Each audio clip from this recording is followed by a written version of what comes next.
Ang debosyon sa ina ng laging saklolo ay ang pinakalaganap na debosyon sa Birheng Maria sa buong mundo. Hanggat meron tayong mga pagdududa at pangamba, kawalan ng katiyakan at kaabalahan, alalahanin at problema, ang debosyon sa ina ng laging saklolo ay hindi mawawala. Saan ba nagmula ang debosyong ito? Ayon sa tradisyon, ang icon ay dala ng isang mangangalakal na galing Crete na nagtungo sa Roma. Nang siya ay nagkasakit ng malubha, inihabilin niya sa isang kaibigan na dalhin ang icon sa isang simbahan. Ngunit nanatili ito sa tahanan ng taong pinagbilinan niya.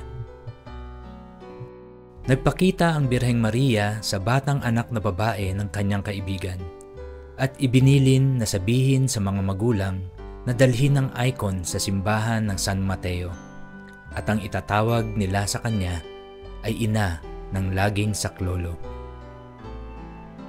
Sa loob ng 300 taon, pinarangalan ang larawan sa simbahan ng San Mateo at maraming milagrong naganap sa mga debotong nanalangin dito. Taong 1866, nang ipagkaloob ni Pope Pius IX ang banal na icon ng mahal na ina ng laging saklolo sa pag-iingat ng kapatiran ng mga Redentorista. Dito, iniatas ng Santo Papa na ipakilala siya sa buong mundo. Naging masigasig naman ang mga misyonero kaya ito'y naging isa sa pinakatanyag na larawan ng Birheng Maria sa buong mundo. At isa ang Pilipinas sa mga bansang naabot ng kanilang misyon. Taong 1906, dumating ang mga Redentorista sa Pilipinas at nagtayo ng mission house sa Cebu. Nakarating sila sa Maynila at noong 1931 ay lumipat sila sa Baclaran at doon iniluklok ang icon ng ina ng laging saklolo. Ang pagnonobena sa ina ng laging saklolo ay nagsimula naman noong 1946 sa Iloilo, sa kahilingan ng mga sundalong Amerikano. Matapos ang 2 taon, sinimulan na rin itong gawin sa Maynila. Dumagsa ang napakaraming debotong nakatanggap ng biyaya mula sa ina ng laging saklolo sa pamamagitan ng pagnonobena sa kanya. Ang simbahan ng Baclaran ang naging sentro ng debosyon sa ina ng laging saklolo.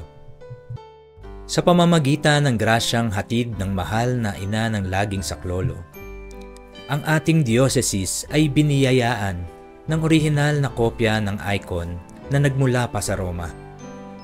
Bunga ito ng pagkakatatag ng Confraternity of Our Mother of Perpetual Help.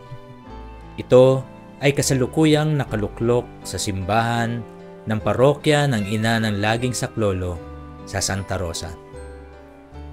Ang icon na ito ay inilapat ng mga Redentorista sa orihinal na icon na nakaluklok sa simbahan ng St. Alphonsus sa Roma. Sa pamamagitan ng paglapat, ito ay nagkamit ng pakikibahagi sa grasyang taglay na ibinibigay ng mapaghimalang icon ng ina ng laging saklolo katulad ng icon na nasa Baclaran. Dinais ng Inang Maria na lumapit sa ating diocese upang iabot sa atin ang kanyang anak na si Jesus gaya ng isinasalarawan sa icon, ang siyang pinagmumulan ng laging saklolo.